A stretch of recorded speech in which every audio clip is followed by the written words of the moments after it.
If it's happening in New York, New Jersey, or Long Island, hear about it with Joe Piscopo. Mornings, 6 to 10 on AM 970. The Answer.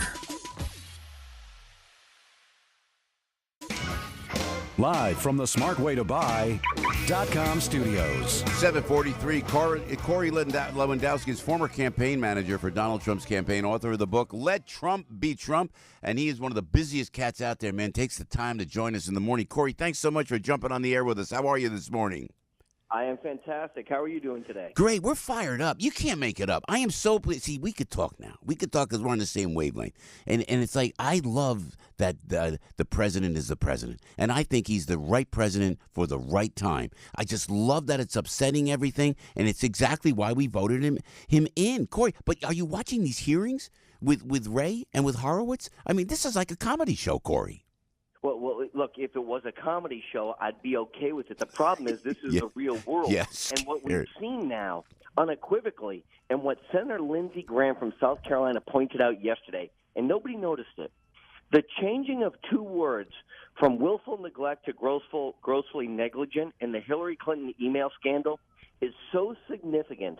And the reason for that is if she was grossly negligent, she would have been indicted under the rules. And willful neglect is a very fine line. But if you look at it, Schrock and Page, the two lovers of the FBI who want to stop Donald Trump at all costs, had to make sure that Hillary Clinton stayed on the ballot. So changing that very specific language that Comey used allowed Hillary Clinton to stay on the ballot and not be indicted, which was their insurance policy to stop Donald Trump from being the president. And if he would have lost, we would know nothing about this. So thank God the American people are smart and voted for Donald Trump. You know, you're interested. It's interesting that you mentioned Lindsey Graham. I was with Rudy last night, Mayor Giuliani, and he said the exact same thing you just said. He goes, "Did you see Lindsey Graham?" I did not see Lindsey Graham. I just saw how scared they are of Rudy because they know Rudy's not going to let all this go. And for them to quote and just say and just to justify what Comey had done, it's like some kind of mental disorder where they're saying, where the one gal said, the Congresswoman, I forget her name, Corey, but she said, "Oh, reasonable people." I was talking about this earlier on the show, Corey. Reasonable people believe there's collusion. Reasonable people believe that Comey didn't have a political initiative. What are they drinking, man? Well, they live in a different world is the problem, right? They live in this notion that everything revolves around Washington, D.C., and that Jim Comey and Andrew McCabe and Peter Schrock and Lisa Page, that they are good people, and they're not. They're fundamentally bad people, and they hate everything about Donald Trump. They hate Donald Trump more than they love their country, and what they're trying to do is to subvert a U.S. election, and we are going to see somebody go to jail for this, whether it is Andrew McCabe, who has all the information. And think about this for a second. Lisa Page and Peter Strzok said they met in Andy's office to discuss this issue. Andy meaning Andy McCabe, the deputy director of the FBI. And he says, "I don't remember the meeting." He was meeting with the head counterintelligence person of the FBI and his paramour, his girlfriend, his lover, and he doesn't remember the meeting? Of course the meeting took place.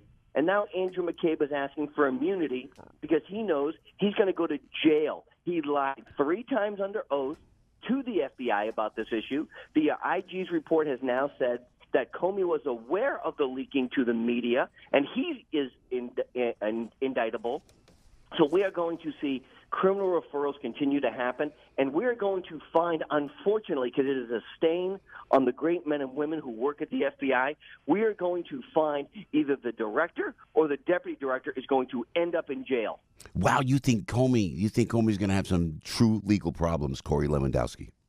Oh, look, he is very, very lucky he wrote his book when he did, because he needs every dime of the profits for that to pay his legal bills, because he is in big trouble. Jim Comey has now been accused and admitted to not only lying under oath to Congress, to giving out classified information to the former Columbia law professor to make the investigation happen. But all of this now, we see that the DOJ is investigating Comey for the release of classified information, which, as you know, is a felony. He has massive legal bills awaiting him, and it is going to be only appropriate that someone who tried to stop a candidate running for office for President of the United States, the highest office in the land, is going to be held accountable because no one is above the law. Did you see Sheldon Whitehouse? He virtually compared President Trump to Fat Tony Salerno when Rudy, as U.S. Attorney in New York, shut down the mob.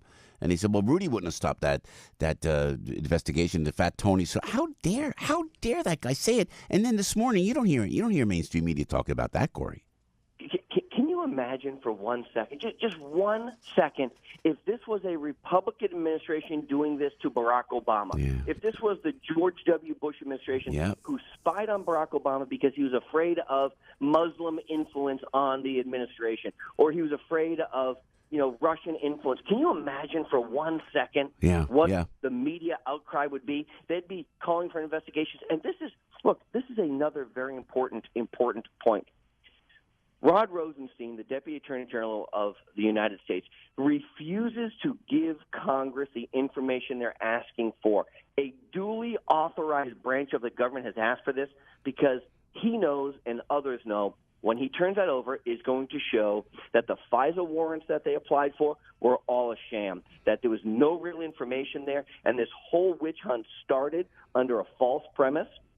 And look, I think what's going to happen is the president is either going to direct Rod Rosenstein to give over that information, or if he doesn't, Congress is going to act, a Republican Congress is going to act, and they're going to hold the Deputy Attorney General in contempt of Congress, and that is a very serious violation.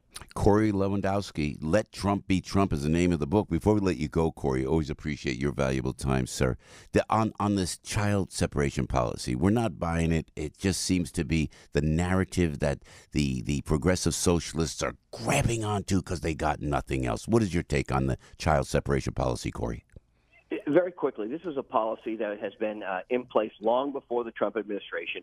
The progressives, the liberals, did nothing about it under the Obama years. And here's what it comes down to. It's so simple.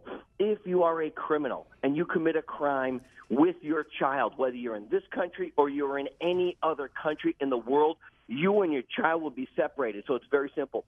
Don't commit a crime, and don't commit a crime with your child. We are a nation of laws. And the second you step across that border illegally, you do a disservice to yourself, your family, your child, and every other person who is waiting in line to do it properly.